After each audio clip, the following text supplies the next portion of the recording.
The opinions expressed on this program represent the viewpoints of individual authors or contributors and do not necessarily reflect those of Troy University.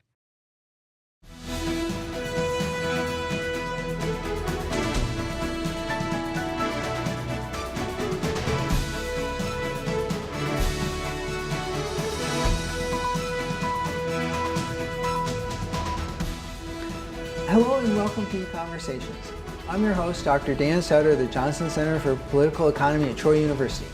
The freedom of speech and expression are one of the core principles of the tradition of freedom and limited government. Why exactly is free speech so important, and does the law recognize any limits on speech? On college campuses across the nation, freedom of speech has become extremely controversial. What are the arguments for and against free speech and free inquiry in college? And are some of these arguments for limiting speech compelling? And how can one tell if free speech is being imperiled at a given university? Joining me on EconVersations today to talk about free speech and academic freedom in universities is my colleague from the Johnson Center, Courtney Michaluk. Welcome back to the show, Courtney. Thanks, Dan. Sorry for the stumbling your name okay. there. So, happens a lot. So let's get in this issue. We know freedom of speech is important, and we know it in part because it's enshrined in the Bill of Rights. The First Amendment it enshrines freedom of speech for individuals, and also relatedly the freedom of the press, right? And it also has a very long tradition in thought as well. So let's get into, first off, like, what exactly is free speech, and why is it so important to so many political thinkers? Sure. So the First Amendment protects the freedom of expression broadly. This includes speech, demonstration, that sort of thing. And there's been, of course, a wide debate amongst free speech scholars, First Amendment scholars, on what exactly this protects and what it doesn't. The Supreme Court, however, has faced numerous cases on free speech and with very narrow and limited exceptions has protected the majority of speech, even if it's including offensive speech or unwelcome speech. The court has been pretty consistent over the last 50 to 100 years on its opinions with free speech. And one of the great thinkers in classical liberal tradition, John Stuart Mill, wrote extensively on the importance of free speech, one of the most famous defenses of free speech. And he also actually offered like two different related but slightly different arguments for why free speech is so important. So let's get into these two arguments here. Sure. So one of the major arguments that Mill made was on the discovery of truth. And the idea is that what we often call a marketplace of ideas now is where ideas are able to come into the public discourse, and that's where they compete. And Mill's idea, as well as other thinkers, was that this was the best way to actually discover truth. If you're able to openly debate ideas and have discussions, that truth will ultimately prevail. And so this, again, it goes back to the idea of having a marketplace of ideas, similar to what we talk about in the marketplace economy, is that when things are allowed to compete with each other, often the best ones will end up on top.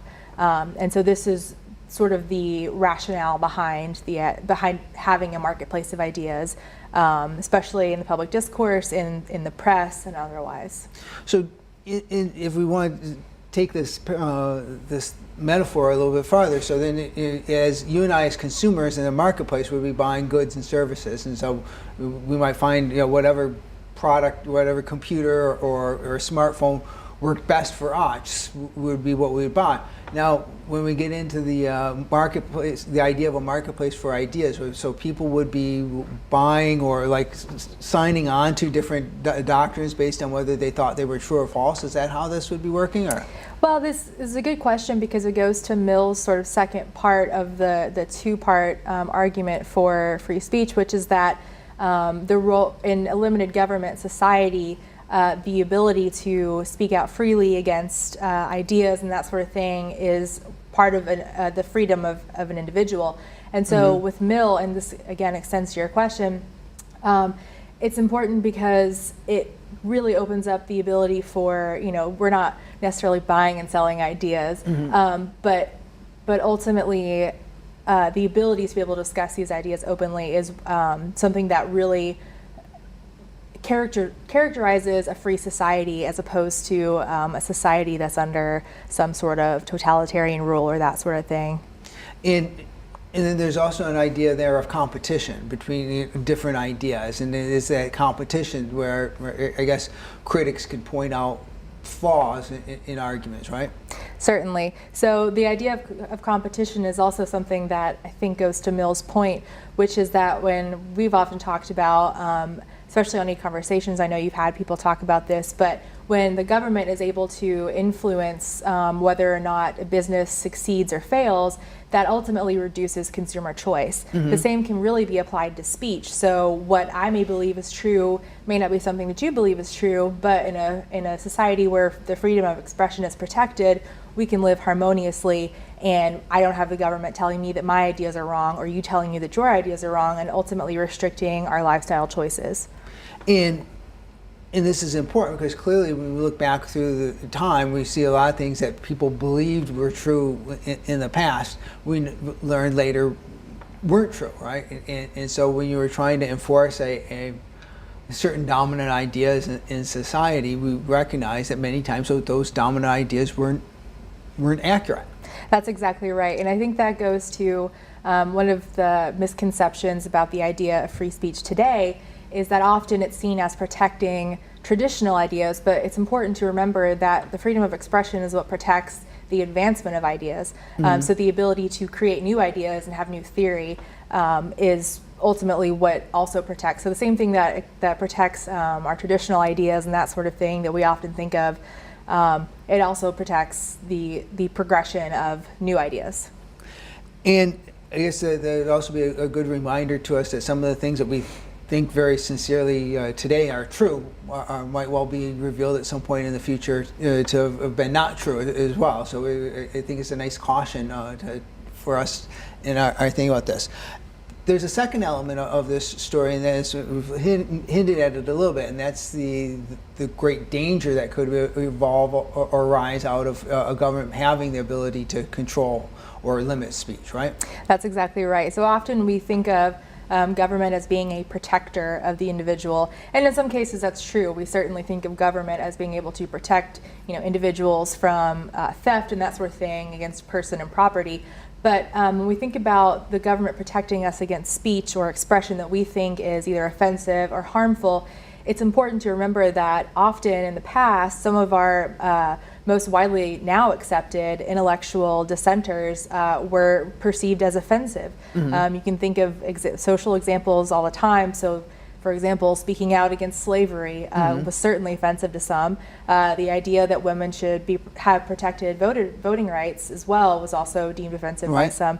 So you really have to think about what exactly falls under the umbrella of protection if you're talking about protection against speech instead of protection to speak. And so then clearly also if you're going to have a democracy, or even more fundamental than democracy, the fact that government is limited or supposed to serve the people means that ultimately the rulers aren't bosses, but rather we the people are, and we need to have freedom to criticize is vitally important in that process, right? Certainly. So that's where the Supreme Court has done a nice job in arbitrating the protection of freedom of expression, because that's what we've ultimately tasked the Supreme Court with doing, is deciding what falls under protected free speech and what doesn't.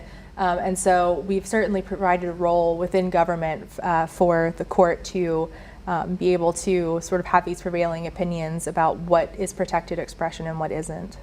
And closely related to the idea of freedom of speech was the freedom of the press as well, which you can see as sort of like a natural extension of freedom of speech when you're going to get to a larger society, right? Sure. So freedom of press, especially these days, is something that a lot of people like to talk about, and it's an extension of the idea of freedom of expression, in that, freedom of expression doesn't only protect true speech or factual or logical information, but it protects the ability of everyone to speak, and the press is a natural extension of that, because a lot of times we hear, especially in news now, the idea of fake news, but it's like, would you rather have fake news or would you rather have suppressed news altogether? So Or the suppression of any criticism or suppression of bad news, right? Sure. Yeah. So it's certainly better to have some bad news out there, especially when you have the ability to speak out against those people, right? How quickly in our social media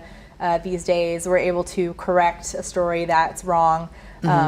It's so much easier now. So I think being able to protect all of that rather than trying to restrict speech just to potentially maybe weed out some bad ideas is harmful.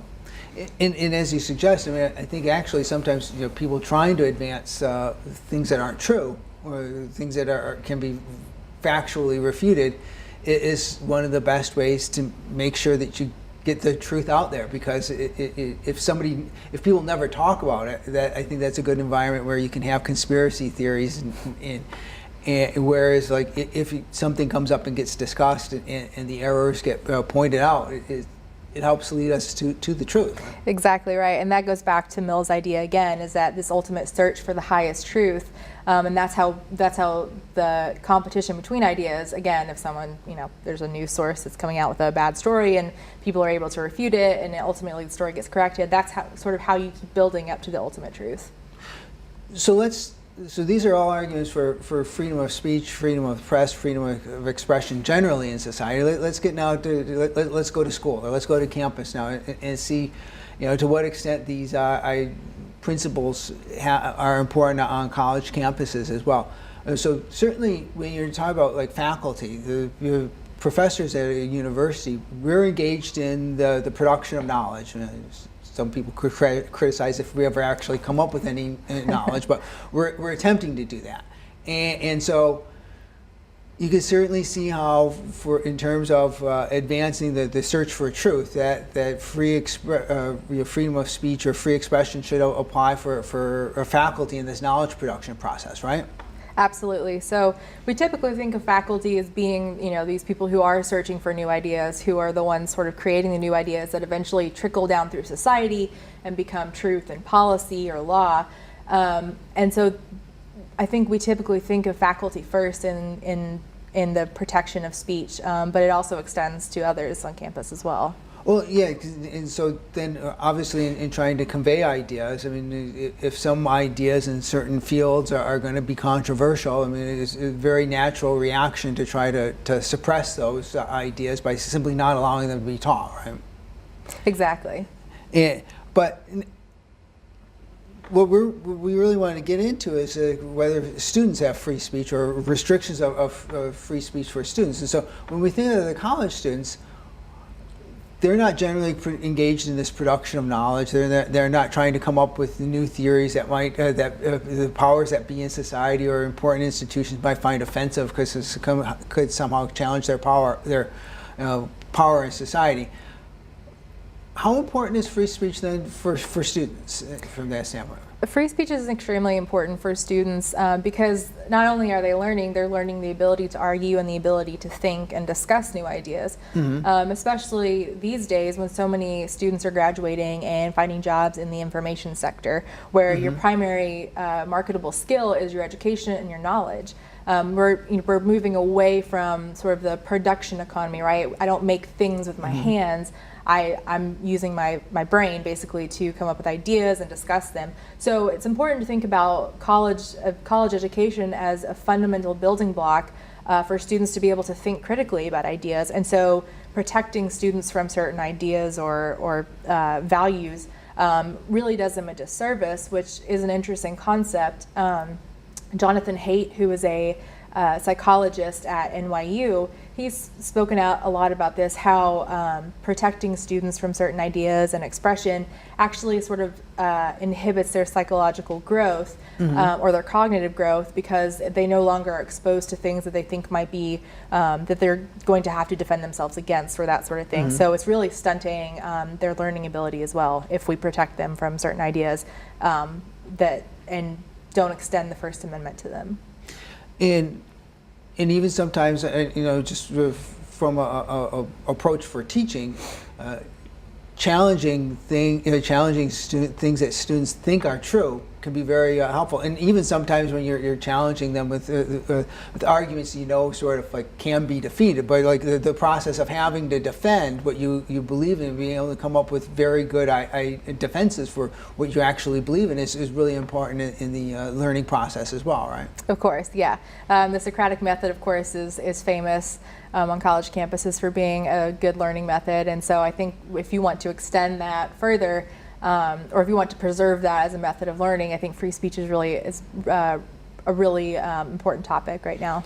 And obviously lots of learning takes place outside of the classroom. So, the point of where students actually eventually internalizing what they're learning and believing what they're going to end up believing, it involves a lot of discussions back and forth with other students, right? Of course, and this applies again to social media with students. The ability to exchange information is so quick now.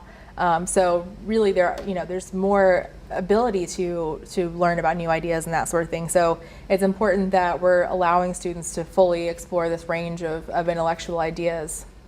Now, although universities and colleges are at the forefront of the generation of information, and people are learning so much new stuff when they go to college, there's been actually a tremendous amount of pushback perhaps against free speech on college campuses, or restrictions of free speech. They've taken a number of different forms and have gotten enough attention in the news that they've come to the attention of folks, not just like you or I, who like work at universities or spend our lives at universities, but average Americans out there have been become aware of some of these issues that are going on in college campuses. So let's talk a little bit about some of the controversy that's erupted over in recent years. What are some examples of restrictions on free speech that we've seen in campuses recently? We've seen restrictions on both the faculty and the student sides.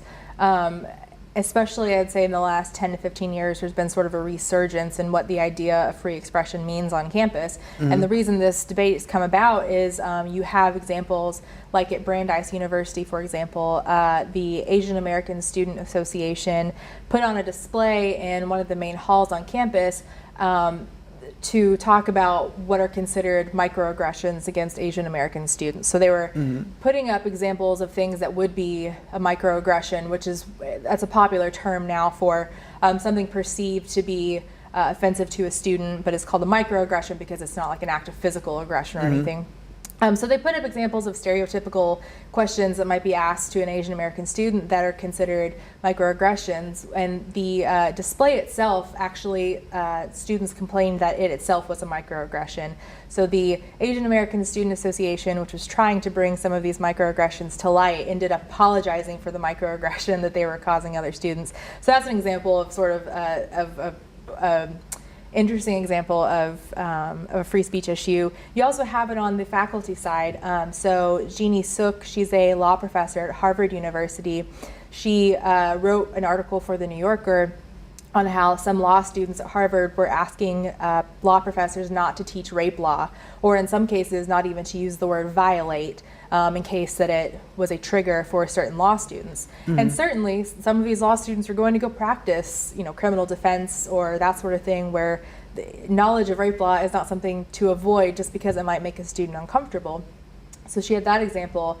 Professor Laura Kipnis as well, she wrote an article for the Chronicle of Higher Education, which is a widely circulated publication in the higher ed circle, talking about a sexual paranoia on campus, where students were sort of, I think as she put it, they were sort of overly afraid of sexual assault. And she talked about, back when she was a student, students and professors were able to interact, and it really helped her learning.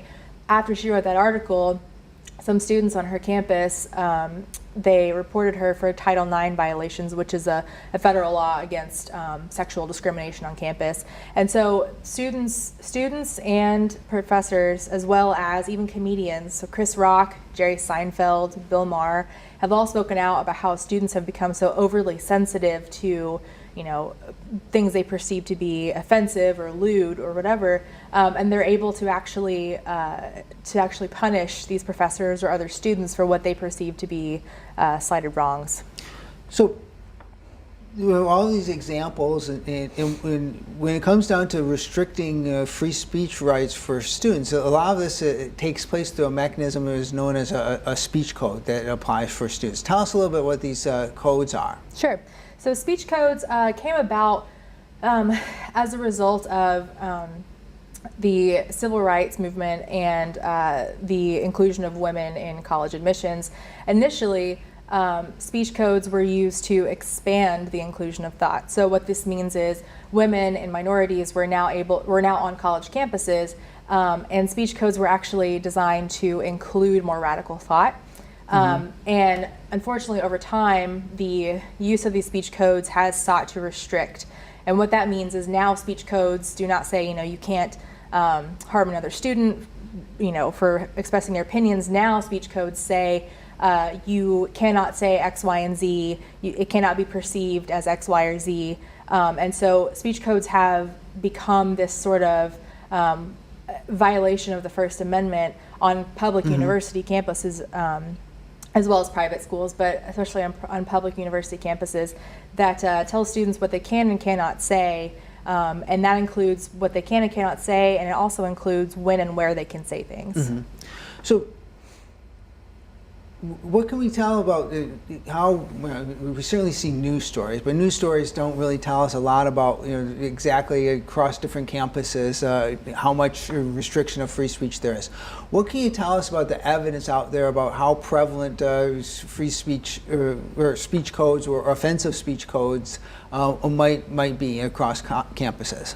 So there's a organization, a well-known organization called the Foundation for Individual Rights in Education, and they're really one of their main objectives is the protection of free speech on campus for students. And so they actually come out with an annual report on speech codes on campuses, and they look at over 400 colleges and universities in the U.S., and then they rank their protection of free speech based on how restrictive their speech codes are. And this has really been a way to shine a light on how prevalent the use of speech codes is, and how it's become this sort of taboo thing on campus where students are afraid to talk about their ideas, faculty are as well, and then speakers who are invited to give commencement addresses are also being disinvited because of student pressure.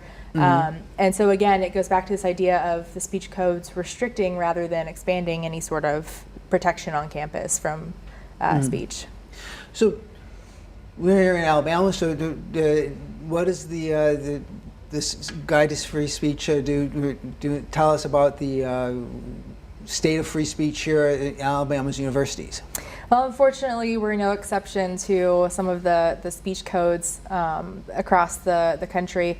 Alabama, as you'll see, FIRE rated 14 of Alabama's universities and colleges, and found that some schools have quite a few red light policies, and this... So tell us a little bit about this rating system that they use. Sure. So FIRE's rating system is red light, yellow light, and green light. Red light being the worst, and what that means is a red light policy is one that blatantly violates the First Amendment protection that is extended to students on campus. Yellow light is a policy that could be misconstrued, so it's usually vague. And in some cases, these policies have been used to condemn speech that would otherwise be protected under the First Amendment. And then green light policies are those that that align with the First Amendment protection on campus.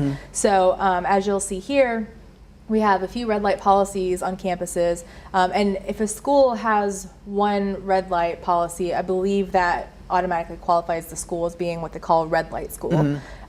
And so unfortunately, we have a few red light schools here in Alabama, and then the rest are yellow lights, or at least the ones that have been rated. And unfortunately, we don't have any schools in Alabama that are rated as green lights currently. So tell us a little about some examples maybe of these policies that are interpreted as they can be seen as clearly violating the First Amendment. Sure. So sort of a broad theme of some of the red light policies in Alabama deal with cyber harassment and cyberbullying. So the use of technology is really expanded, and so now you'll find policies at schools in Alabama where any unwelcome conduct, whether it's based on actual or perceived status, whether that's gender, religion, race, that sort of thing, any perceived slight against that could technically be considered restricted speech on campus. Whereas, of course, we don't want students having these unwelcome or offensive comments being made toward them. But again, going back to the Supreme Court, they've ruled time and time again that just because speech is offensive does not necessarily warrant action against it from the government. Now, free speech, at least as interpreted by the Supreme Court, has never been completely absolute, right? There have always been at least some exceptions that the courts over the years have carved out and say, well, you're not free to say just anything. So tell us a little about some of these exceptions, and then we'll get into like whether we can think of these speech codes as applying those exceptions here. Sure. So the two sort of broad examples that the Supreme Court has ruled are not protected by the First Amendment. It's called the fighting words doctrine is the first. So that's basically speech that is meant to incite direct violence. So that's if I'm trying to provoke you into violent reaction. The other one is direct calls for immediate violence are also not protected. So this is, if a speaker is talking and he's addressing a crowd and he says we need to all run over there and and make fun of Dan or kick him or whatever, that's also not protected because it is a direct call. But purposefully, these definitions have been kept very narrow over the years by the court. So a lot of things that might be perceived, or a lot of cases that have been brought under the fighting words exception or the fighting words doctrine, or direct calls for immediate violence have actually been ruled by the court to not fall under those. So in fact, the Supreme Court has never used the fighting words doctrine to condemn speech in a case. Okay. Now, if we think of some of the restrictions that colleges have enacted on free speech, one thing that would come to mind, if you're simply like insulting somebody, maybe not to the level of fighting words or anything, but simply insulting somebody for the purpose of insulting them doesn't seem to be like the kind, certainly wouldn't advance like the transmission of knowledge. And so it could be the kind of thing that you could see, like maybe you'd want to restrict us on a notion of general civility, right? It's important to remember too that, again, we're certainly not, it's not like we want students to insult each other back and forth. But when you get into codifying what a student can and cannot say, that's dangerous because, again, we've seen so many examples over the last decade or two of students and professors receiving, backlash for what someone has accused them for. And of course, we want to ultimately seek the truth again and seek justice.